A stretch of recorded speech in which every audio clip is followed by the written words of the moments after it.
a chance to showcase their winning case. So with this, I will hand back to Pilar so that we take good advantage of the time to share with you all we want you to know. Thank you, Pilar. You have the floor back to you. Thank you very much. Thank you very much, co-chairs, for this introduction.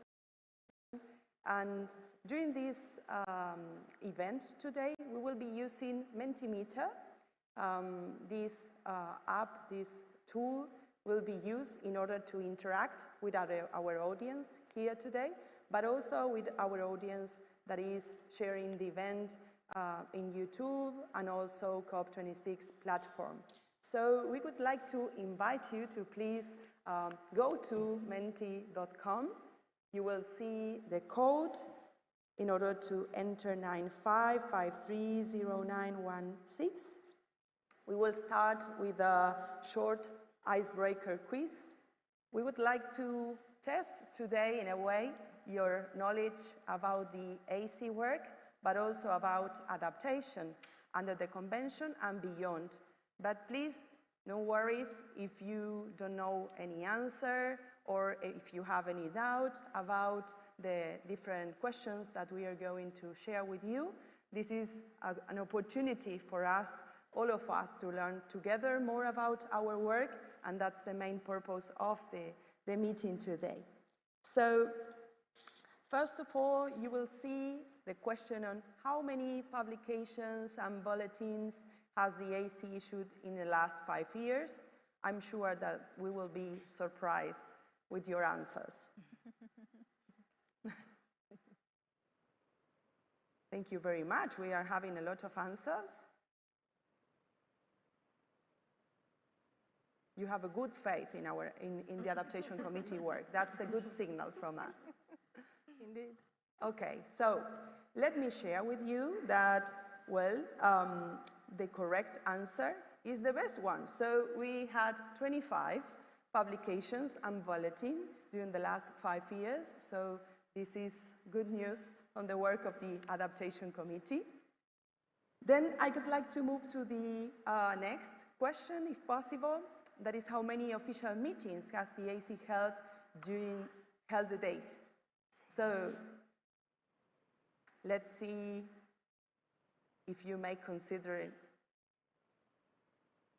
when the AC start its work. As Alessandra mentioned, it was she provided an idea there for you to take into account, which is the correct answer.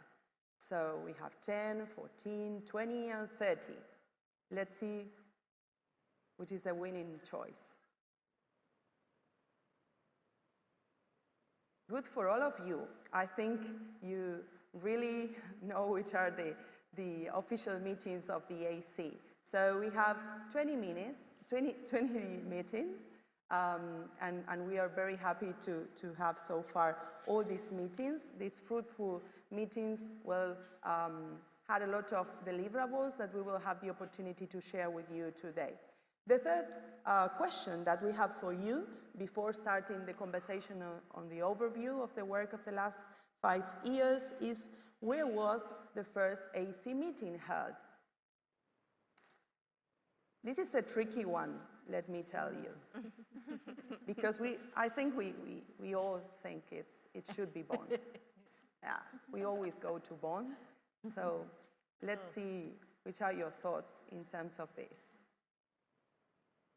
I am giving you the doubt, the clue at the same time. Is it Bonn?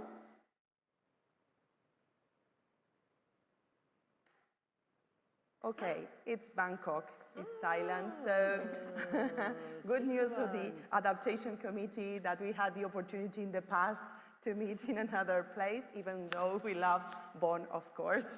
And thank you to Germany for hosting us during all these years. So well done, everyone, for your interaction, for answering all these questions. Please let your computers, your phones, or your tablets open, since we will continue with some questions for you. Now I would like to continue with the second part of this event and this conversation, It will be focused on the overview of the work of the Adaptation Committee during the last 5 years. And in order to do so, I would like to invite 2 AC members and dear colleagues. I would like to invite Navina Sanchez Ibrahim and also Sheila Bayalas. So they will provide us with some highlights and milestones of the AC during the last 5 years. So Navina and Sheila, you have the floor. Thank you very much, Pilar. As you already said, we as Adaptation Committee prepare a report every year and on our progress and key achievements. This can, of course, only present a snapshot of the work of the respective year. So today, we would like to use this side event to present a more holistic picture. We would like to highlight the journey we have undertaken in the last 5 years. And Sheila and I would like to do this, undertaking a journey through our 5 stages. Each of these stages take us on one of the 5 main functions that parties entrusted the Adaptation Committee with when it was established at COP in 2010. I imagine that most people in this room know that the Adaptation Committee is also working on a number of topics and methodological issues that were mandated by the CMA. Most of these items have a mandated deadline for next year, so we will not introduce them today in depth, but we're going to keep updating you as we have done by providing information publicly, posting the latest drafts on the website, and also by organizing and continue organizing webinars. At this meeting, we want to take a look at tangible progress on completed deliverables and how they fit in the overall picture of our main functions. Shall we start with stage 1? Pilar. Thank you, Navina, and I'll just present from here. My name is Sheila. I am a member of the Adaptation Committee. I'm actually the newest member of the Adaptation Committee, so I really thank my Secretariat colleagues and my fellow members on the Adaptation Committee for being so wonderful. It has been an excellent experience. So the first place we're going, the first function of the Adaptation Committee is to provide technical support and guidance to the parties with a view to facilitating the implementation of adaptation activities. To make that happen, we conduct technical work with the constituted bodies and other stakeholders on a range of topics under this function.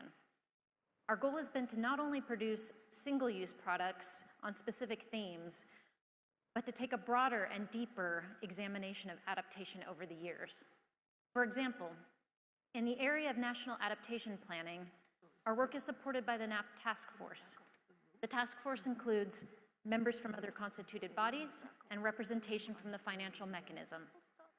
Through this diverse composition, the group ensures a level of coherence, coordination on the work of the NAPs, including gaps and needs identified by the AC and the Least Developed Country Expert Group, or the LEG. The Adaptation Committee has also been able to address a whole range of issues through technical expert meetings and technical reports. So if you would like to know more about various approaches to adaptation, such as community-based adaptation and ecosystem-based adaptation,